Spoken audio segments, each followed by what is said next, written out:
This video is brought to you by viewers like you. I know some of you are looking at the video length thinking, wow, Thorn, why is this video so incredibly long? Well, a video meant to only talk about my monetization process evidently turned into this whole YouTube content deep dive. So yeah, sorry about that. Thankfully, timestamps do exist. This originally was supposed to be 2 videos, but I decided to just combine them into one. Personally, I really enjoy longer form content, so I hope some of you will at least like it. I guess the best place to start is what even inspired me to make this video in the first place.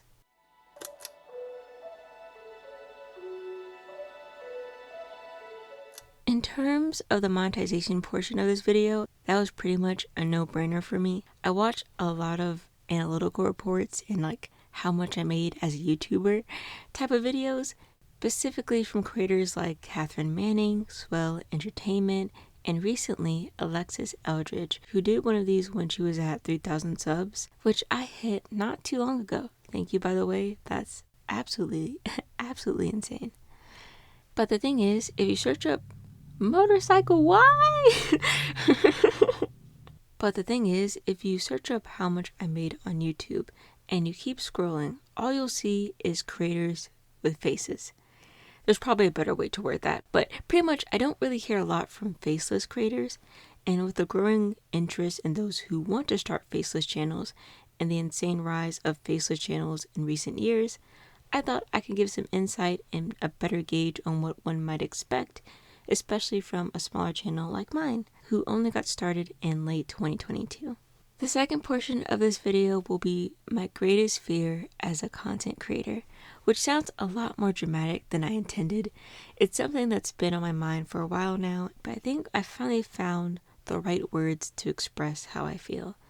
A lot of it came from watching multiple videos of creators I watch, which I'll mention, more down the line. For example, I watched Super Eye Patch Wolf's video on YouTube courses, and I wanted to delve into and hone in on that second part of the video, talking about the dark side of content creation, where he was interviewing different creators, big and small, who were giving their thoughts on how YouTube as a platform has affected them. Before I'm a creator, I am a viewer, just like you watching right now.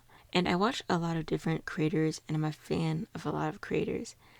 Now, being a creator myself, I just started reflecting and really thinking on on what direction I wanted my content to head towards. But before we can get to any of that, it's probably helpful for you to know a little bit about me and my channel's journey.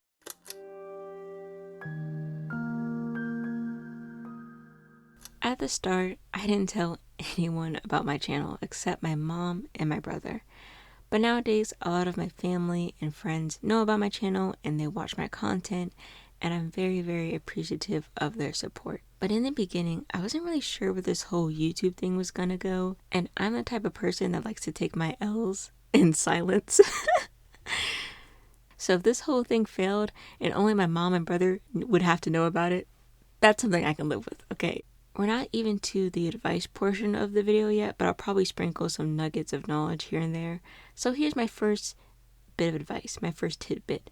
I know some YouTubers will tell you, tell everyone you know about your channel. Tell your mom, your dog, your neighbor, your neighbor's dog. Tell the whole wide world. Because why are you okay with putting out content for everyone to see if you wouldn't tell your closest acquaintances, right? Which makes sense. But my advice is just to take things at your own pace. I didn't know what type of content I wanted to make, and telling more people in my inner circle about it would have just put undue pressure that I didn't need in the beginning. So if you want to keep it a secret for now and reveal it later down the line, I say go for it. If you want to immediately put posters out on your neighborhood advertising it, make an Instagram post and Facebook post about it, I say go for it.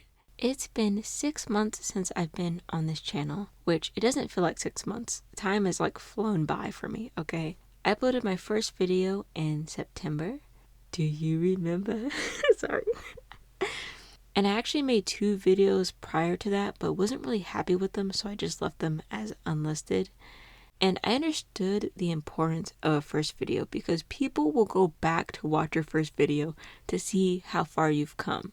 So I wanted it to be something I was proud of at the least. I also have this weird thing where when I start something new, I need that day to have some type of meaning.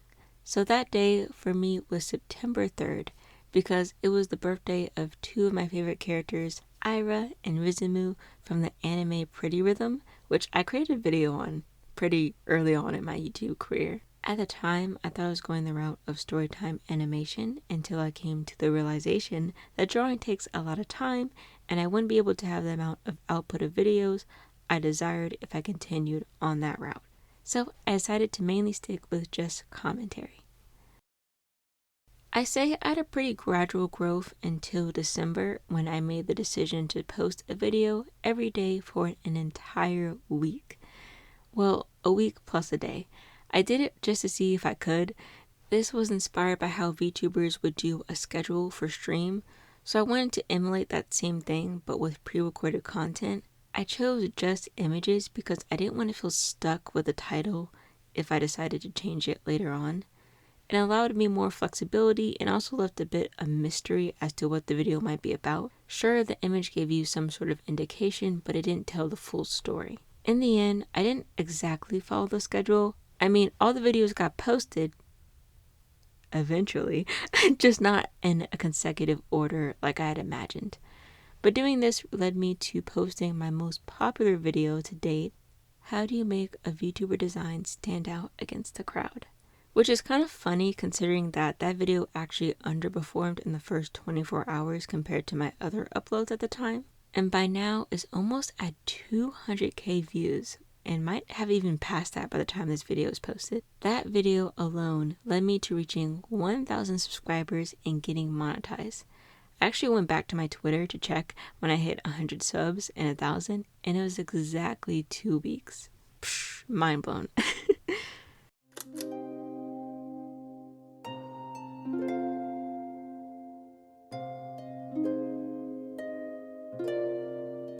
For those unaware, to get monetized on YouTube, you need 1,000 subscribers and 4,000 hours of watch time. Reaching this can take as long as a single day or an entire decade. There's a lot of factors that goes into it. For the 4,000 watch hours, YouTube will only count the hours you've gained within a 12-month period from today. So you can't just rack up watch hours over the years. They do have a time limit. On the other hand, for the 1,000 subscribers, it doesn't matter. Once you reach it, you're good to go. So after I reached 1,000 subs, I reached 4,000 watch hours 2 days later. So they happened in pretty quick succession of one another. But kind of like I mentioned before, that doesn't always happen. Sometimes people reach the 1,000 subscribers first or the 4,000 watch hours first. They can be months apart or years apart until they get monetized. After that, you'll go through a 3-step process to get into the YouTube Partner Program. 1, accepting YouTube's terms of service. 2, getting a Google AdSense account, which is how you'll get paid. 3, a personnel reviewing your channel to make sure it fits in with YouTube's guidelines. So I was able to apply to the YouTube monetization on Thursday. I was done with step 1 and 2 by Friday and got accepted into the program on that following Monday. But I've heard of people getting accepted in 2 days, a week, or even after a month or 2. Obviously, the faster the better. Now, I saw from a Reddit user that they contacted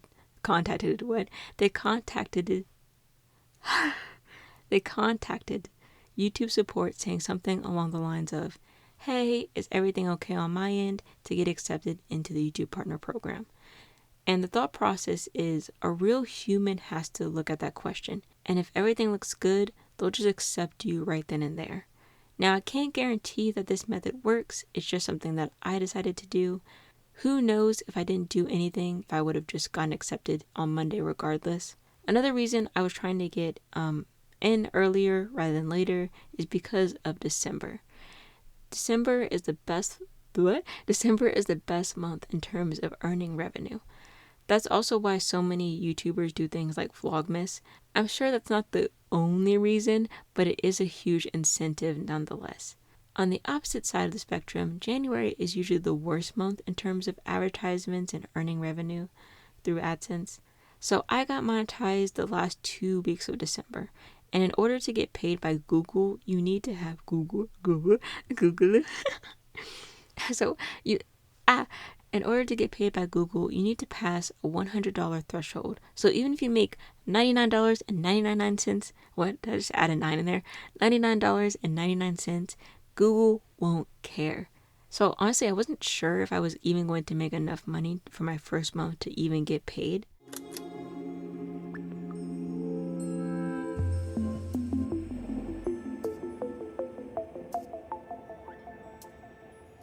Before I reveal how much I made my first month being monetized on YouTube, I need to tell you 3 things to keep in mind that affected my revenue and could potentially affect yours too. Number 1, not every video of mine is monetized. Case in point, my second most popular video with 54K views, I didn't make a single cent on due to copyright. And it was a visual copyright, so the only way to remove it would have been to trim it out of the video entirely.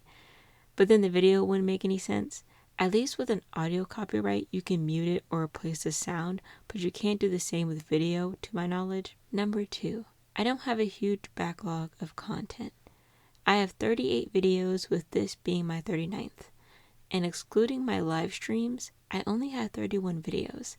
Since I don't have a set in stone niche, it's hard to binge my content opposed to if I had 100 videos around the same topic. And point number 3, my CPM and RPM aren't all that great. As a comparison, channels that do real estate and finance can have really high CPMs and RPMs, like in the $20 to $30 range. And although CPM and RPM are based on a lot of factors, I think your niche does have a lot to do with it, and mine is kind of all over the place. Your CPM and RPM aren't stuck in place. They can definitely evolve and change over time. And CPM will be different on each video depending on the topic. So if you want to help me out here and convince YouTube that this is in fact a finance video, you can comment something along the lines of, "Wow, I absolutely love finance. Finance is my passion. This is the most financy finance video ever known to man." I won't stop you. I'm just kidding. Unless. No, I'm kidding. No, you don't have to do that. I forgot to mention, the way Google AdSense works, you don't get paid for the current month until the following month. So I didn't get paid for December until late January. That's also why this video took a while. But now it's like March, So the total amount I made my first month being monetized on YouTube was, drumroll please, $103.69. Woo! Let's go! Making millions! No, but seriously, it's really cool to, it's amazing to make something that's amazing, to make something that's amazing to make. I know where I was going with that. But it's cool to finally make, or to make anything at all from something that was just a hobby for me. It's really cool. No, it's really awesome, and I couldn't have done it without you peeps watching my videos. So thank you, Sue. Thanks a bunch. Thanks a whole buckload of Captain Toast Crunch. I don't know. I was trying to make a joke. Like, I was trying to say Cinnamon Toast Crunch, but like the Captain, I forget Frosted Flakes. Wait, that's the tiger. Whatever the Captain Crunch, that's what it was. I was trying to say Cinnamon Toast Crunch. I thought of Captain Crunch, and then for some reason I threw Frosted Flakes in there. I don't know what I'm saying anymore. I've been recording for too long. The main reason I was even able to earn that much was because of my video that passed 100K, probably 200K by now. Most videos I make usually make a couple cents to maybe $1 to $2. For comparison, I made less than $100 in both January and February. So AdSense is by no means consistent. Just because you made $100 this month doesn't guarantee you'll make that much the following month. Due to that, YouTubers usually look for other sources of revenue outside of just AdSense, like affiliate marketing, where if I show you my Panda phone stand, for example, and then link it down below, and you buy it, I make a small commission off of it at no additional cost to you. I don't actually have an affiliate link for it or anything, but it is a really cute stand. One has obviously been around a lot longer than the other. Actually, looking at them side by side, it reminds me of those expectations versus reality type of posts. You ever seen those? Another way is through sponsorships, and if you watch enough YouTube, you'll probably start to recognize a few.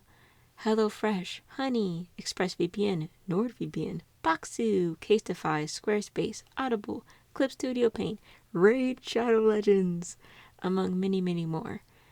Other options are merchandise, commissions if you're an artist, and sites like Ko-Fi and Patreon. I'm going the route of Patreon because I do want to make this my full-time job. Hopefully, at some point. I know it's going to take a while. And AdSense can be really, really fickle sometimes. So if you want to support me for as low as $1 a month, or if you're feeling really generous, $3.33. And if I get 333 patrons, I'll finally start an ASMR channel. And if all goes well, this video should be uploaded on March 3rd. And if all doesn't go well and this video ends up getting delayed for any reason, I don't know, please use your imagination and pretend it's March 3rd for me. For me, Kirby. So this bit doesn't totally backfire on me. And don't ever feel like you have to, especially if you don't have the means to. You watching this video and any other of my videos is enough. And I'm really happy. It's cool to see. I feel like I malfunctioned there for a second. It's really nice to see people, watch the content you make. I touched a bit on this in the beginning, but I wanted to delve a little deeper into, why you might want to go faceless. So when someone talks about going faceless, they often give these reasons as to why. Privacy, anonymity, you know the word, okay, it's fine, and immersion. But for me, I think a big reason as to why you would want to go faceless is if your content wouldn't be enhanced if you did show your face. I'm going to give you some examples of creators that have shown their face but could have continued doing what they do without ever showing their face.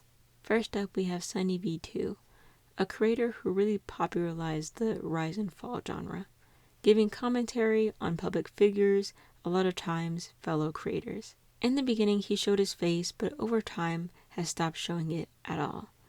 Most people, I would wager, watch him because of his voice, editing style, and topic choice. They were the most iconic musical duo of the early 2010s. The wild hair, the lensless glasses, and the bizarre outfits, mixed with a bright, overly saturated color scheme, helped to generate a combined 4 billion views across their 4 most popular music videos, in the process making LMFAO an almost unforgettable act. As opposed to his on-camera presence. Shares it on his page for everyone to enjoy and adds his witty commentary. Simple and effective. Simple. Simplicity. What does simplicity mean? And while I can only speculate, I think he realized showing his face wasn't adding to the content, therefore he stopped showing it altogether. Similarly, the creator Super Eyepatch Wolf is also known for his voice, editing style, and topic choice. But he still shows his face occasionally, which I quite like. Feels like a fourth wall break in a TV show or something. So while I can't blame Ninja's course for that drop in numbers, it does mean that my only real change from the first week to the second was that I played Fortnite, which led to the devastating realization that Fortnite's actually really fun. Oh! That's down.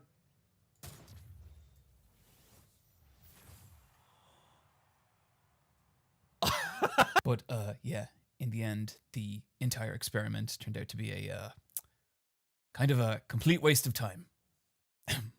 So, do I think Ninja's course will do anything to help you crack the code of building and maintaining an online following?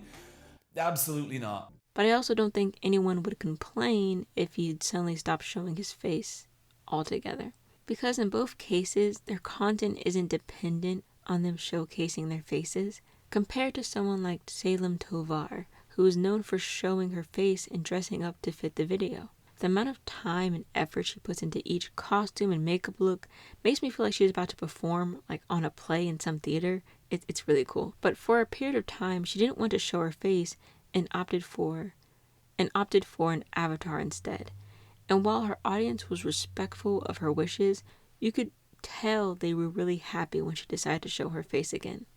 Pastra is a creator that usually covers horror games and uses a character still for the face of his videos, but has also shown his face on camera before, but could have easily chosen not to if he wanted to.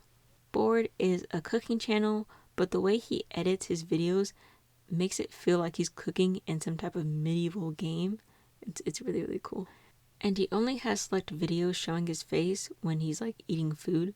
Honestly, now that I think about it, that's a great way to go both faceless and voiceless too.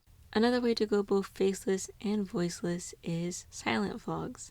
I was really obsessed with these in 2020 during lockdown. Usually they use subtitles to convey what they mean, and they usually just show their daily life. And there's something just so calming about watching these videos. Point is, sometimes it's actually beneficial for your content not to show your face, and I think my channel definitely falls under that category. My greatest fear. Dun dun dun. Organ starts playing. No, but seriously. My greatest fear as a creator is to feel like my content has become mundane and repetitive. Like I'm going with the flow without ever challenging myself creatively. That's why I didn't want to box myself into a single niche or subject, because I probably get so bored of it that I never post again. I've seen this sentiment sort of echo throughout other creators I've watched, so I thought by using their personal anecdotes of them, or creators, that didn't sound right. So I thought by using personal anecdotes of other creators, I could better illustrate the point I'm trying to convey. I'm taking their situations as sort of both a cautionary tale and life lesson on how I wish to approach my channel moving forward to prevent the feeling of not wanting to create anymore or just hating what I'm creating. Let's start with Cathrin Manning.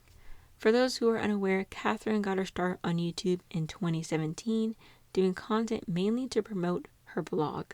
She then started dabbling in videos around YouTube growth and had great success with that, and lived by the mantra of creating a life you love, doing what you love. But last year she came at a crossroads with her channel's direction, and she fell out of love with the content she was creating on her main channel, and came to the realization that her vlog channel was more in line with the vision she had for the future of her brand and community. If you guys did watch Vlogmas, I talked about how I just felt like I hit a fork in the road. I feel like I've hit this fork in a road and I'm refusing to go one direction that I know I need to go, and I'm just stopped. And that's how I felt for a really, really long time. The reality is exactly what Peter said, is my YouTube channel took off and I started to have a lot of opinions, a lot of voices, and just a lot of influence from other people that really determined the direction that my Cathrin Manning channel went. And it got to a point where at the end of last year, I just hit a head where I knew it wasn't working anymore, and I knew that channel, it turned into something that I almost despised. It was something that I just I didn't love anymore. I didn't have a passion for it anymore.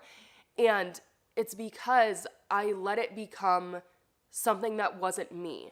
I let it be so influenced by outside voices, by people that didn't even know me, people that just stumbled on my YouTube channel once that just wanted to voice their opinion, that I lost sight of why I even started that YouTube channel. And I lost sight of my big purpose with my whole brand in general. And I knew that something had to change. I just had to really figure out what is the direction that I wanted to go.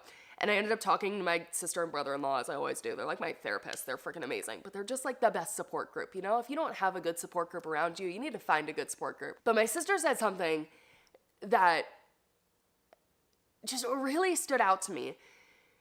I was talking to her about having an identity crisis and how I like my Cathrin Manning Vlogs channel better than my Cathrin Manning channel, and how I've just kind of lost sight, and how can I make it make sense, and how can I merge it all together, and what can I do, all this stuff. And my sister was I like your Cathrin Manning Vlogs channel better than your Cathrin Manning channel. For one, she's not trying to grow a YouTube channel, so obviously it makes sense. The most important thing that she said was, the people that are watching the vlogs are the people that are buying my merch. The people that are watching the vlogs are my real core audience. And I stopped creating content for that core audience. And she actually saw people rediscover her channel due to this change. I, for one, sure did. I followed her in 2020 because I always find it so fascinating to see other creators' YouTube journeys. Then at some point I just fell off and only rediscovered her in late 2022 after she went through this huge transition. I'm a fan of Cathrin's personality and would watch her vlog, so I was really happy for her. Because at the end of the day, no one can force you to upload content you don't want, but it can be pretty draining when your content feels like it's getting stale. But also the thought of changing things up can feel really scary as well. Next we have Benson, who is a K-pop reaction channel that began in December of 2020. In January of this year, she uploaded a video called "A Change Needs to Happen," explaining how she wasn't as passionate about reactions as she used to be. Where am I at? What am I thinking? What am I feeling? So, been doing YouTube for almost 3 years. Shut up. Have I? It's already been 2 years. I know it's been 2 years because I saw that earlier, but I think I might be approaching my 3rd year soon here. I know that's not a lot, but for me, it feels like a lifetime for some reason. I don't know. I feel like I've been doing this for a long time, even though it's really, it hasn't been that long.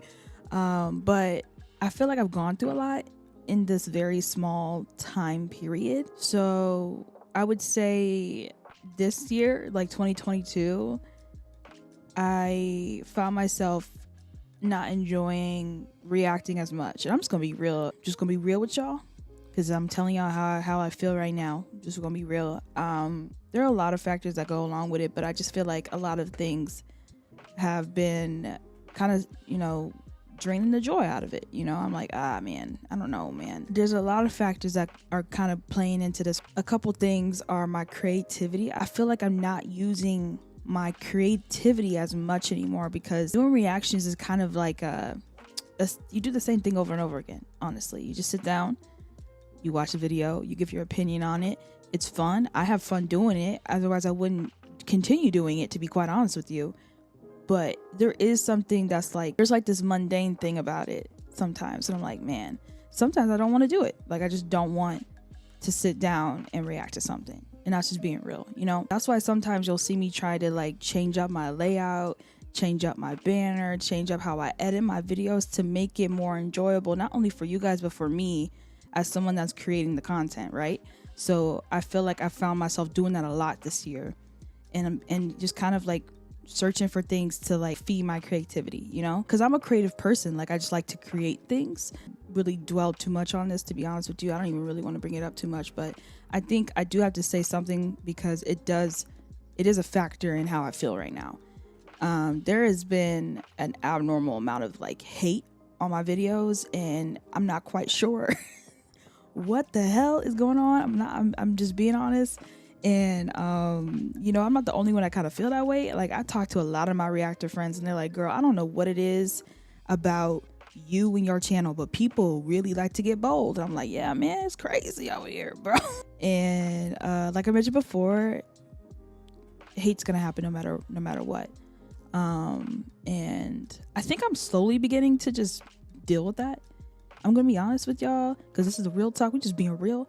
I struggle with that a lot, because I'm just like, why would somebody sit behind their phone screen and tear down a person that they don't know? But hey, to each his own. People do what they want to do. Like, I'm getting better at trying to just be like, well, whatever, man. I'm doing me. I gotta get better at that. I'm a human being. I'm growing. I still got a lot of work to do, but I'm gonna get there. But I think what a lot of people assume is that is a couple bad comments here and there. And to be honest with you guys, if it was like that, I would be fine right now. Like, if it was just a few people being a-holes in the comment section, I'll be good. I'll be like, okay, bye, delete, but it's not, unfortunately. I really wish it was, but it's not. I've had to close down my DMs because I've been harassed. I've had to like protect my like mental space because people have invaded that space. unfortunately. And I can no longer discuss who my biases are in my groups because people take offense to that, and send me DMs and messages about how they're so disappointed in me and so on and so forth, like a whole book of stuff that they want to tell me. And if you saw the notification a couple days ago, I actually did try to post my favorite my top favorite songs that came out this year, but I can't do that either, so I just kind of gave up. I was like, okay, I don't know anymore, man. I'm gonna keep my mouth shut. And the thing about reaction channels is that they can be very monotonous. With K-pop reaction specifically, because I've seen it in the comment sections of videos I've watched, if you don't react the way people want you to, or if you leave out a single detail, people can get really, really nasty in their responses. Of course, this isn't necessarily the majority. A lot of comments are very respectful and encouraging, but it happens enough that it's hard for them to go unnoticed when there is like such deep negativity. But going back to Caitlyn not feeling as creative with her content and her reactions, she did mention she enjoyed doing her first look series because it gave her an outlet for her creativity. It's been a month since she's posted that video, and looks like she started 2 new series, the label view and the deep dive, and you can tell how much fun she's having with the editing and doing more longer form content. Hey yo!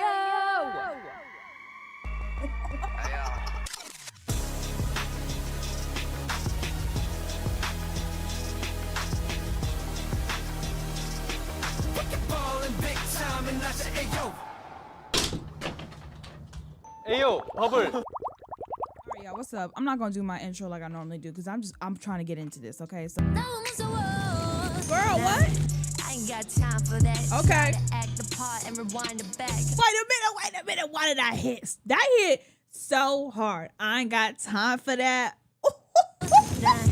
I ain't got time for that. Try to act the part and Rewind it back. Oh. Oh my god. Whoa. I don't know why this scene is like reminding me of like Black Swan, like the movie. Is that what it's called? I think so. Girl, I haven't seen that in a minute. Something Swan, you know. You're so perfect. Hold on, wait. I gotta read the T. This is T. I told you he would. That's my girl. So it worked. Yeah, I told you. What did he say? Oh my God. Can you come to... He asked me to come to the game. I think he's interested in me. Maybe he likes me too. Oh. What's wrong with your voice? Yeah, he likes you too. I told you. You know, when you be on the phone with your crush and all of a sudden you be talking different. Your friends be like, girl, why you talking like that? Why you being like that? I can't believe it's like it kind of like hit her what really happened. Honestly, girl, she was trying to be everything to get him to like her. But honestly, like she was being everything but herself. And then when like all her friends were like, oh my God, I can't believe it worked. Like if you're starting a relationship and the foundation is already not based on truth, that relationship is not gonna go well, girl. Come on. I feel like this is in 101. Like, I don't know what 101 class it is, but relationship 101. Don't start your relationship based on lies. Be you, be true, boo. Come on. He is not right for cheating on her. Like, she got her revenge. I will turn the other eye and let that happen. But it sucks because she got hurt because of it, at least in the storyline anyway. But yeah, we have the dance practice. Come on, the choreography version. Oh my God, she was dancing. I want to learn how to do that. Is it upside down? Girl, I can't even. Oh, don't even. Y'all didn't see that. Okay, come on. Having a series can really be the thing to rejuvenate a channel, especially if it feels like it's at a standstill. And also gives the audience something to look forward to, which is quite nice. I'm LJL, or Logan is a former K-pop reaction channel who was actually featured in Super Eye Patch's Wolf video months ago. One of the creators that really stood out to me in this regard was the channel I'm LJL, run by Logan. Logan's situation is unusual because on the surface, he's actually doing pretty well. He has a decent following of 36,000 subscribers. However, this is an audience he'd gained by doing K-pop reaction videos, and over time, the grind of churning out a new video with each new release left Logan burnt out and exhausted. I've just got addicted to making content, and I was like, oh, you know, this, because my first reaction video became my most viewed video when I first did it, so I was like, oh, okay. And people said they enjoyed my reactions, so I was like, oh, okay, I'll do a few more and a few more. And it just came to a point where it was just constant, just having to be reacting to new releases as fast as possible, and it burnt me out. And then I was like, this isn't fun, but the analytics are telling me this is what I should do because it's getting me the views. He wanted to focus more on bespoke, high-effort videos, and he got really good at making them. Logan's videos are meticulously edited. He comes across as charming and personable. His jokes land, and I don't know anything about K-pop, but his passion is infectious. However, despite the quality of his videos, after Logan stopped doing the reaction videos, his view count fell dramatically, and now, after 8 years of being on YouTube, some of his videos struggle to break even 100 views. But still, Logan, despite the protests of his family, really wants this to be his full-time job, and so he has given himself 1 more year to make it on YouTube. And as I spoke to him, I couldn't help feel that the weight of that was crushing him. How does it make you feel, like the thought that that might not happen? Yeah, I'll definitely be crying for quite some time because I thought about quitting so many times. And I think if I actually do fully let it go, that's what I'm 24, like a quarter, what? Can I math? A third of my life, just I'm throwing it away, kind of. It will suck if it happens, but maybe I'll just continue to just make a video every now and then, just to post it, and then just go back to doing normal stuff. But yeah,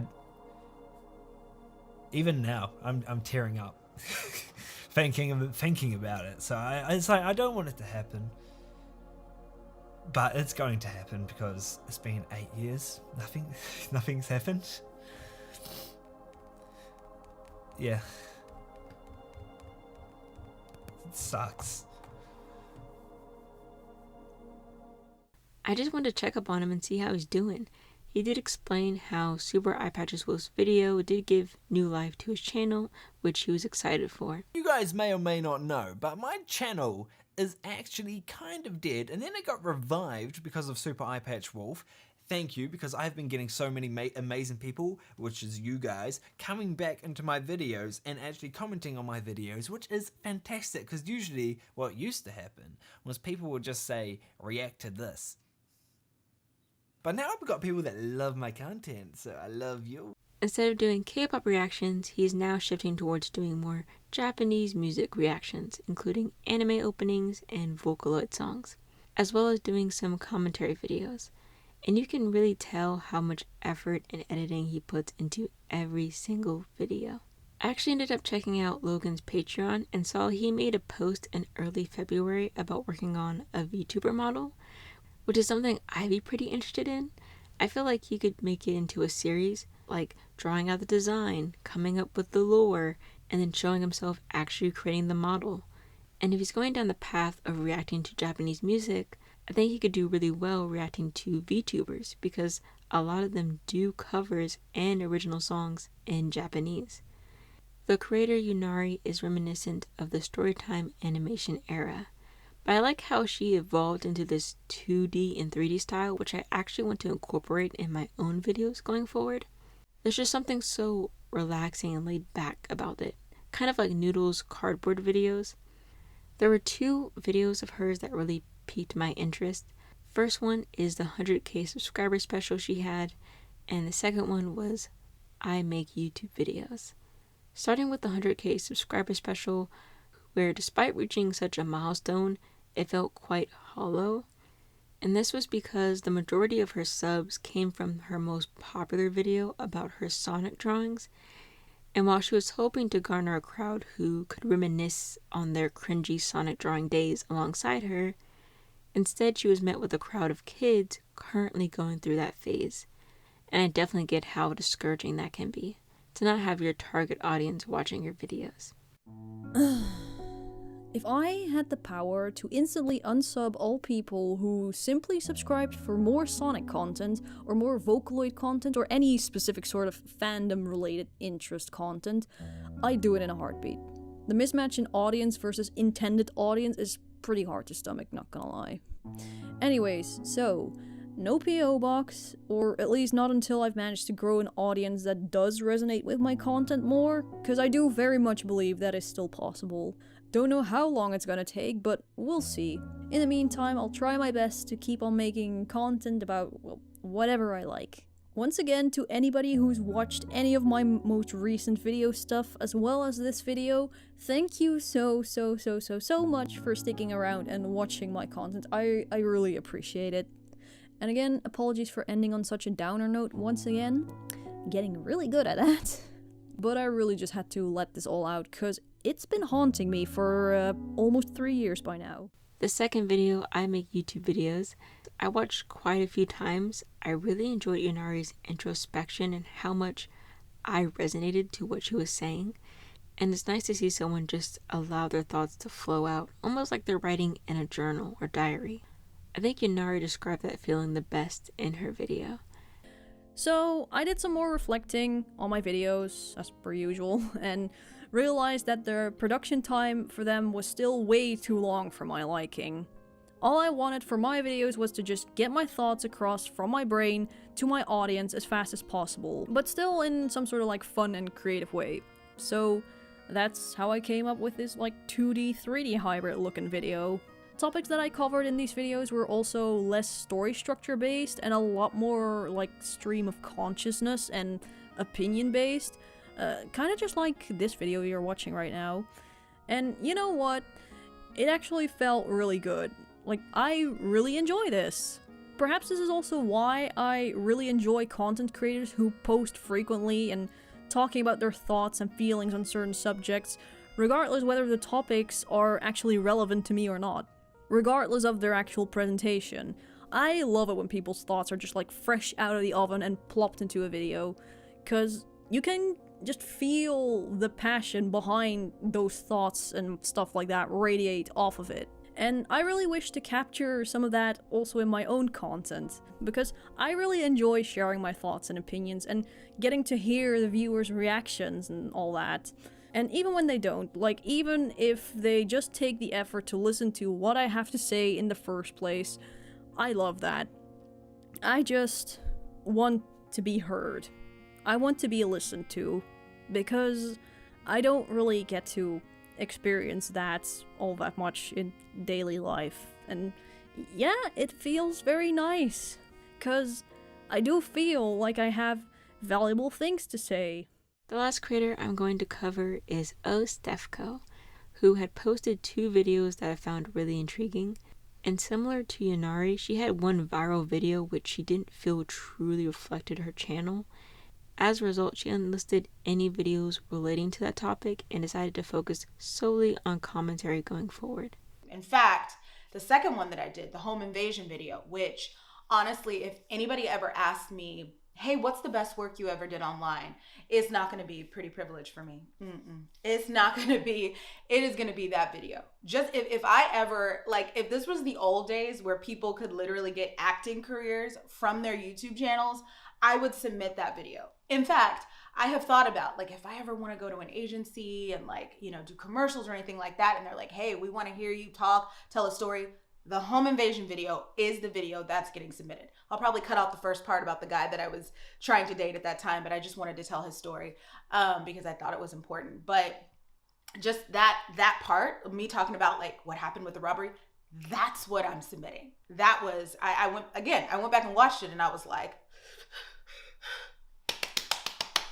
and I think that's great when you can say that about something that you've done, right? But yeah, that video made me about $59. To this day, since I released it originally, it has made me $75, I think.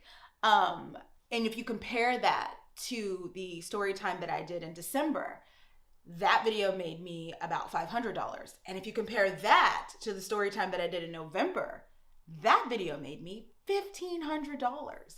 I don't know why that video made me so much money, but it did. And so when I looked at how the other content that I was putting out was performing, I was like, okay, the platform is sending me a message. I've been feeling a type of way about sharing this content for a while. And I feel like the Storytime Vault was a great opportunity to kind of come to the end of something and start something new. So that being said, the title of this video is of course called My Content is Changing. And one of the ways that my content is going to change on this platform is I'm not going to share personal content anymore. I think, like I've said since I started talking here today, my videos have always oscillated in between personal and commentary. And I think commentary channels that are really successful, commentary essay channels that are successful, are commentary and essay channels that keep the personal out of them. They just talk about the issue at hand. They talk about the movie at hand. They talk about the pop culture topic at hand. They talk about the actress, the whatever they're talking about. And their personal life they keep it out of it. And I think that's simply because sometimes your personal story can crowd what you want to talk about. It can change how people look at you. It can change what you're trying to say. I mean, it can get in the way. And so I'm going to hold off on sharing personal content on this channel. Notice I said this channel. My heart really goes out to her because a lot of people subscribe to her due to her story times, and now she doesn't want to be as personal online, or at least on a public platform. I think unlike the other creators I've discussed thus far, stephco has had much more pushback from her audience for this change. Obviously not everybody or even the majority, but from the comment section it was obvious that a lot of people preferred her story times because they loved the vulnerability and authenticity that came along with it.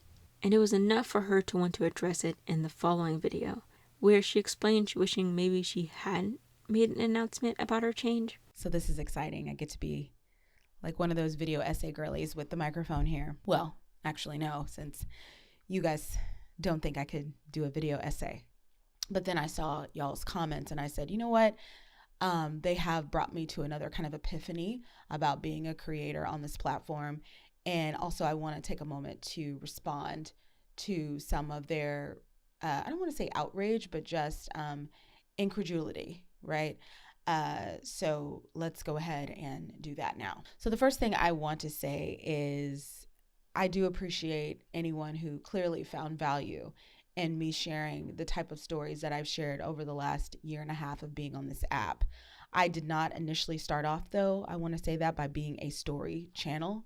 I started off by being a commentary channel. And that's because that is a lot of times the smartest way to start your social media journey. And it doesn't even have to be commentary. It can be tutorials. It can be how-to. The number one thing, the number one searched topic, the number one searched content on YouTube is education content. People coming to this app looking to learn how to do something. That's why food accounts are so popular. Cooking accounts are so popular. That's why, I mean, it's a number one thing. I looked it up. And then people love video essays. They love commentary. I know me, I love deep dives. One of the things I thought about was having another channel called Deep Dives with stephco, where I would indulge, in some stuff. And you may not know this about me. How could you? But when I was younger, I thought about being a documentary filmmaker. I love watching documentaries. I love watching that kind of thing online. And so, when I first started, though, I did commentary because what it is it may not be, the number one thing like education or how to or whatever, but it's still search engine based content. People are looking for things. People are talking about certain things. And so they're entering it into the search bar, whether it be Google or whether it be YouTube, and your video can pop up. And then you can start to build an audience. That's what happened with Pretty Privilege. Pretty Privilege was a commentary video. It wasn't just I'm just going to talk about, I wasn't obviously taking the normal route with it, but I was still commenting on something. And so it's wild to me for people to be in that comment section saying, oh, I don't think you can do commentary. You can't compete in the commentary space. I've always been in that space. I've always been, in fact, some of my biggest videos last year were commentary videos. If you look at the numbers, some of my biggest videos the year before were commentary videos. So I've never not done it. So there is no rebrand of the channel. It's just, hey, I'm going to do this stuff a little bit more this year. And I want to say this too. I'm not the only creator who has ever been like, I think I'm going to do something else. What I did do, and I think this might have been the mistake, was letting y'all know I wasn't going to share the personal anymore. I could have just not shared it, but then I know that I would get questions like, oh, you're going to do stuff. Because sometimes I would see that in other videos. Oh, you're going to do story time, but why isn't this a story? Wait, I don't have that content for you at this time. That's why I'm not sharing it. Her situation reminds me a lot of Nicole Raffi, who started off as a lifestyle channel, sharing very personal insights into her life and doing story times occasionally. She too was not a fan of her most popular video, which she talked at length about in her podcast. Then she decided to make the decision of being less personal and started doing commentary. Except she didn't make a video about the change until later down the line, when she had already posted a couple commentary videos. Hi! A few months ago, I made a video talking about why do the It Girls quit, and thank you so much for all the love on that video. I wasn't expecting it. It was the first time that I posted a video like that, and I was fully expecting for that video to flop, but when you put, It Girls on the thumbnail of the video, of course it's gonna do well, and by It Girls, I mean me. I was on the thumbnail. While looking back on that video, I realized that, especially because of that video and how well it did, I too quit being a lifestyle influencer. And although I'm not an it girl to anyone except my mother's eyes, and I kind of have to be an it girl in her eyes because I am her only child, and that'd be kind of fucked up if she didn't see me as an it girl. But anyway, I realized I never fully explained why someone like me, who was a lifestyle influencer for 4 years, just suddenly quit and kind of started a new genre of videos. And I want to emphasize how intentional that decision was and how calculated that decision was, because it was something that I so desperately wanted to get out of for the longest time. And by get out of, I mean like the lifestyle genre. I didn't even know what lifestyle really meant until I was told by my manager that I am in the lifestyle category, all right? Lifestyle influencers range widely from beauty and style to health, food, and daily workouts, which wasn't really me, but it was also like not me. Like I have done all of those things, but my old content revolved around my life primarily. It started with me in college. It started with showing you my apartments that I lived in, showed you my room decor, the way that I dressed, the things that I bought, food I was eating, what I was doing day to day, my friends, my family, my pets, my sometimes very rarely my relationship. I was the center of it, and then my channel just surrounded around it. And that's how a lot of channels are. And people love that shit. But like I said, I did not accidentally fall into the commentary and the video essay space. It was very, very much so on purpose. Maybe today you're watching me for the first time and you've never seen my videos before, or maybe you just started watching me when I started making video essays and commentary videos, or maybe you're an old watcher and you've been around for a while and you know the ins and outs of my life more than I probably do. Hi, I missed you. Because this is my first time in over 6 months, I think, like just talking about solely me, which is very strange. I hope my video will give you some insight on not only why I made the decision to switch, but also why a lot of other influencers may be quitting as well, and why they may be switching their content like total 180. And I think in 2023, that's going to be like a huge boom, is people dropping lifestyle, people dropping being influencers, and kind of taking on a new genre of sorts, or maybe just dropping it all together. I don't know. You heard it here first. I predicted it. Lifestyle influencers will not exist in 2023. Which is something I think could have been more beneficial for stephco, because once she had decided to solely focus on commentary, she could just post the commentary videos and address it a month or two later, once the change had already been solidified within our channel. I think the change would have been more well received then, because people do understand privacy is precious, and having a channel that revolves around your life can get very exhausting very quickly. One quote that always comes to mind that I often see floating around on the interwebs is, "We should all know a little less about each other." Or is it, "We should all know less about each other"? I like the first one. In one of her videos, stephco actually brought up a really great point of the actual type of content I wanted to make with my own channel. I want to lean into more video essays that are more abstract and unusual. Like, I want to do a video on monocles and their appearance in media for the longest time now. but it is kind of a random topic that probably nobody but me was really thinking about. And this way, I was thinking to myself, I was like, I wish I was more of a video essayist instead of a commentary person because, well, I guess commentary, when I say commentary, I'm talking more like pop culture commentary versus coming up with these like really esoteric and abstract video essay ideas that for whatever reason get a huge audience that wants to listen to them. For example, I'll see something like Ross Geller, the incompetent misogynist. And, you know, they'll go into a whole video essay about how Ross Geller was this misogynist, but he was so incompetent that people thought it was hilarious. And they'll bring up all these examples and that video will get 1 million views. And I'm just like, who even was thinking about this? What? What? And I see people that do like 4-hour breakdowns of television shows. And I'm like, who has what? But what I like about that is those are people that have proven to their audiences that, hey, like I can engage you, you want to listen to me, and I'm gonna be able to talk about whatever I want.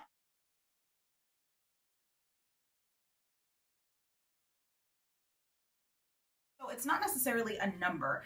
It's just something that got way, way, way more views than any of your content normally will get. To me, that is a viral video, something that spreads way more than your personal reach as a person, and something that gets a lot of views in a relatively short amount of time. So of course, having a viral video can have a positive or negative impact on a content creator.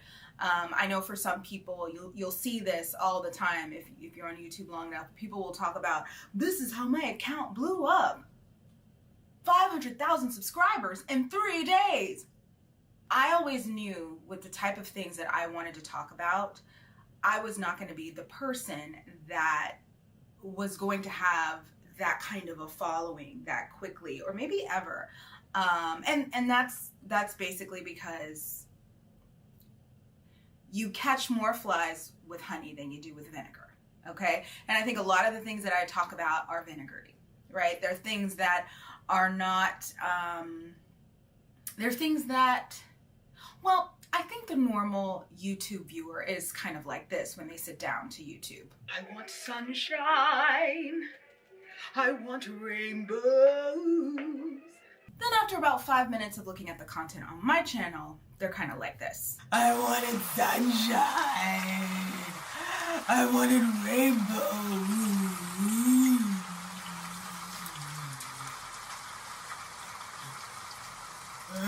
And so I never expected to be somebody that would have 500,000 subscribers in 3 days, like not at all. However, I definitely also did not expect the positive impact that my video did have. I'm gonna treat my YouTube channel just like that. For every video that I make that's a little vinegary, that's a little hard to swallow, that's a little tough to take, I'm gonna balance that out with 2 or 3 videos that are easier. Things where I do just vlogs, things where I do, you know, that's why I think I started, well, that's why I started that very necessary thing that I'm doing, because I love talking about pop culture and it ain't got nothing to do with me most of the time. I mean, I think I find my way to insert myself into most conversations, but for the most part, it's just about other people. It ain't got nothing to do with me. And so, yeah, there's so much more stuff that I want to therapeutically unpack, not only for the good of myself, but for the good of the community that has found me and has said, thank you for telling these stories. You're validating us. But at the same time, you don't want all vinegar all the time. You really don't. So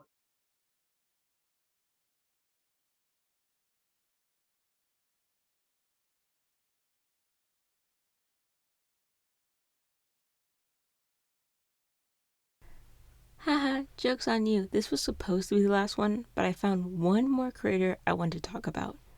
Glitter Forever 17. Also known as Breland.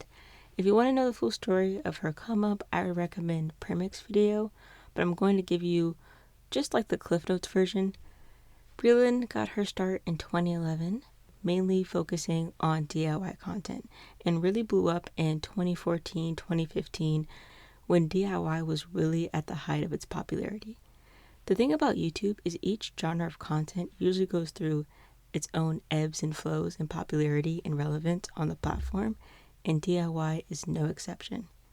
And Breland could see the DIY trend was on a decline and that she wasn't pulling in the views like she used to, so she started doing more elaborate and unpredictable things that just to keep people's attention, which she has admitted to herself.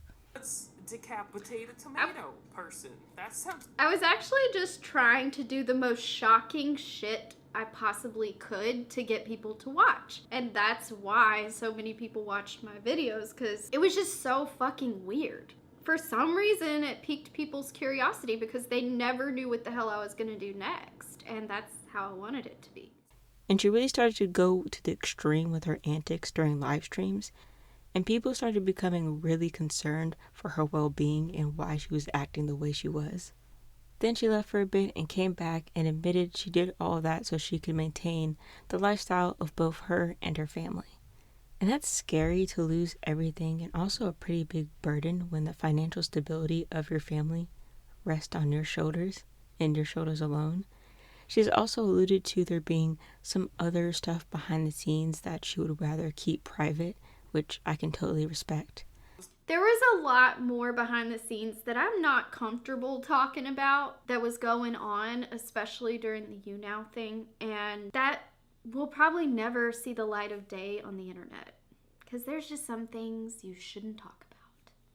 New perspective. So I used to be pretty rich. I used to have around $450,000 in my bank account.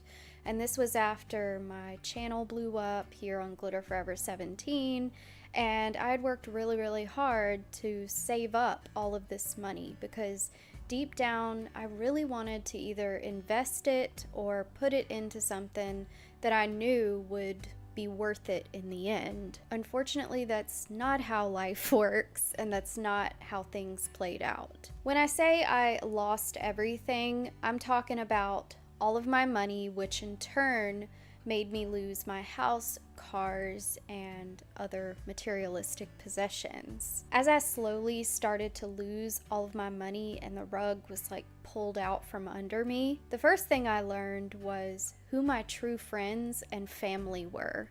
Who was gonna be there beside me, for me, not for my money, not for my social standing, but for me, because they cared about me and they loved me. That was something I learned immediately and sadly.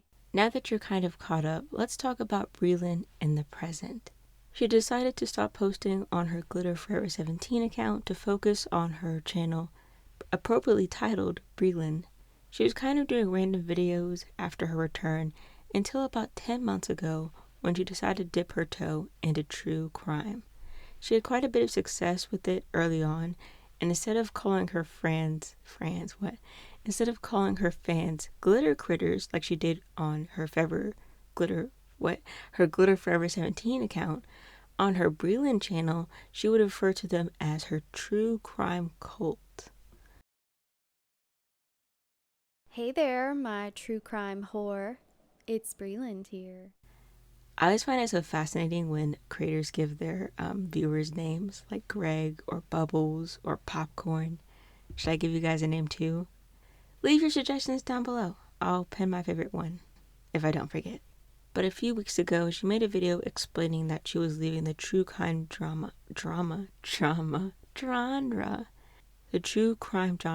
altogether. I talked about the fact that I just wasn't really in it when it came to true crime anymore. I just got to that point to where I just found that it just kept becoming more and more repetitious to me. I really missed creating and doing things that were more positive, because doing true crime can really affect your mental health. It's a very negative genre to get into, and if that type of thing gets to you, it's probably best that you move away from it. And it's not like it got to me, it just kind of got repetitious, and it was just a buzzkill, you know?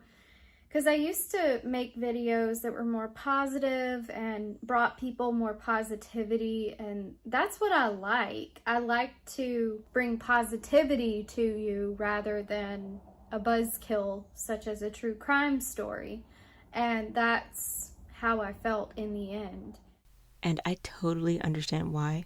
True crime can be very mentally draining, especially researching such terrible cases. I think it's also why figureheads in the genre like Bailey have expanded outside of just like true crime. Like she does dark history, because with dark history, you're talking about a collective rather than just an individual case. There have also been videos made on the ethics of true crime and consideration into why people have such a morbid curiosity about real life cases. And I'm not the person to say whether you should or shouldn't consume it, because there are channels like Kendall Ray who donate to the families affected, talk with the families when appropriate so they can give their perspective, and also have brought attention to cases that may have never gotten much coverage from the media. And the internet is a very weird and vast place, and maybe someone knows someone who knows someone who may have a clue that ends up solving the case. But there's no doubt that true crime is a very popular genre at the moment. I'm not saying to diminish true crime as a whole, but it'd be interesting to see in the future if more people shifted towards maybe fictional true crime, like the sources of it comes from a book or some other type of fictional media. And I know there's channels out there that's already doing that, but I wonder if we'll see like an influx of channels, because honestly, if someone made a true crime video of someone close to me, I don't think I'd be able to stomach that. That was a long tangent, but Breland ended up going back to her channel, Glitter Forever 17, and wrote in a community post on her Breland channel that she regretted abandoning it. Why can I say this right? That she regretted abandoning it. It's gonna be as good as it's gonna get. And also wanted to do content that was much more positive and uplifting in nature.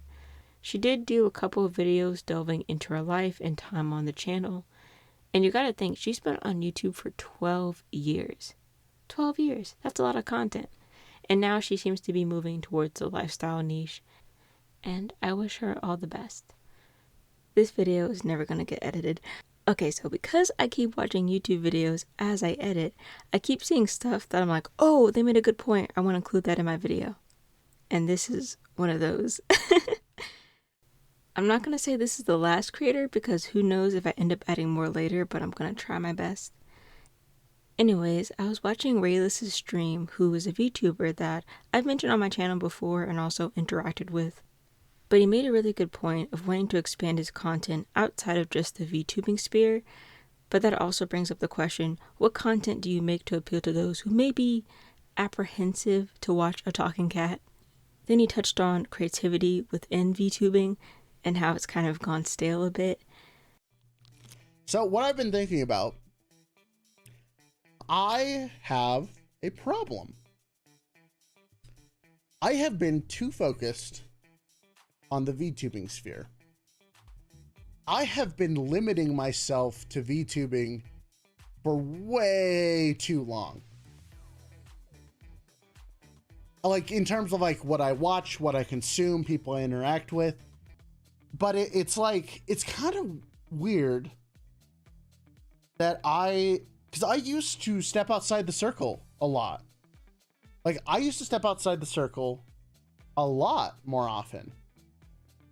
Like before I really came into, you know, focus on VTubing lore and stuff, I did my view back when I was doing educational stuff was not actually aimed at VTubers. I feel like VTubers have settled in. Okay, well, I want to phrase this correctly. Bear with me if I phrase this poorly, okay? Just bear with me. So, I feel like VTubers have fallen into a rut where there are things that work within the community and that do not work. Hold on, I think I'm off center a little bit. That's weird. That do not work outside of the community.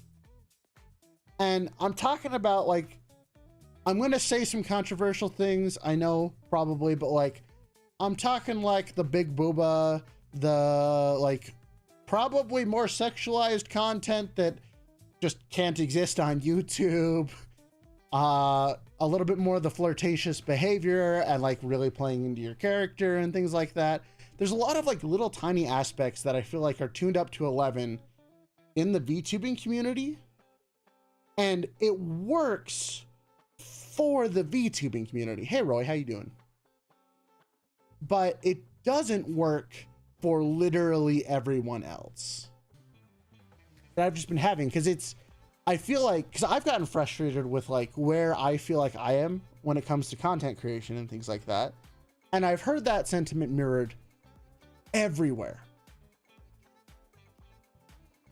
Like, and like people are just getting frustrated. It's a lot of the friends that I know are getting frustrated. A lot of new people I've met feel like they're not making any headway. And I don't know, personally, I feel like a lot of it's because we're so ingrained in the community that exists that it feels scary to try and go outside of it. I don't know. That's been like the thought that's been like kind of really thinking me. Yeah, I feel like I need to do something new, but I don't know what. That's the thought that's been bothering me a lot. And so like I said, I've stopped watching most VTubers that aren't my like friends, I would say, because I need to find new sources of inspiration. And again, that's kind of why I titled the stream the way that I did, is VTuber Addicts Anonymous, is because it's really easy to see what's working in the VTubing sphere and think that you're innovating upon it while ignoring everyone else in streaming who has to come up with these new and unique ideas to stand out. Because as competitive as the VTubing sphere is, the streaming sphere is just as cutthroat. And so I've really tried to watch a lot less VTubers, unless they're doing something new or something that I personally jive with, or, you know, if they're friends, of course. My whole goal with VTubing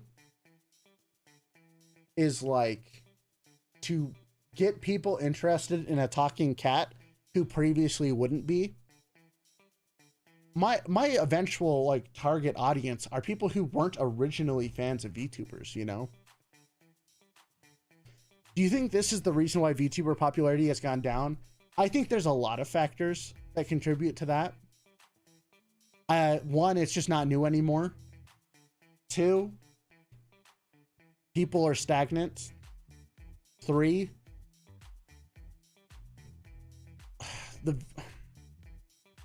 okay, this is a really bold claim. If you've seen one trend in the VTubing sphere, you can bet money it'll be on every stream ever within like a week. If you want a perfect example of this, like, I don't think there was anyone that this happened faster to, or like that this concept happened faster to, than was the sad cat dance. How fast did that appear? And then literally everyone had their animation made. It was literally everywhere within the span of like a few days. Like, it was everywhere. But like, it happens over and over and over again. And my 2 cents is that VTubing really blew up in 2020. And I think in the year 2023, the novelty of VTubing has worn off. And that's why innovation is needed. And if you're new to my channel, I make a lot of VTubing content because I love the concept of a VTuber, and just talking about them in general makes me really happy. But I also never wanted to limit my content to just purely VTubing.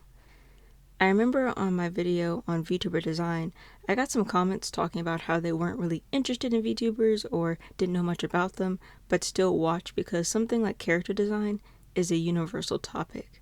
And while I still plan to make VTuber related videos because I'm still very much invested in the community, I also want to create content that appeals to a wider audience and my other interests as well. But I was listening to a stream and I was like, oh, I have to include this. So hopefully this is the last insert. I know I've been going on and on forever. I don't know why, maybe because of the new year, a lot of creators I follow have come out with updates and changes they're making to their channel.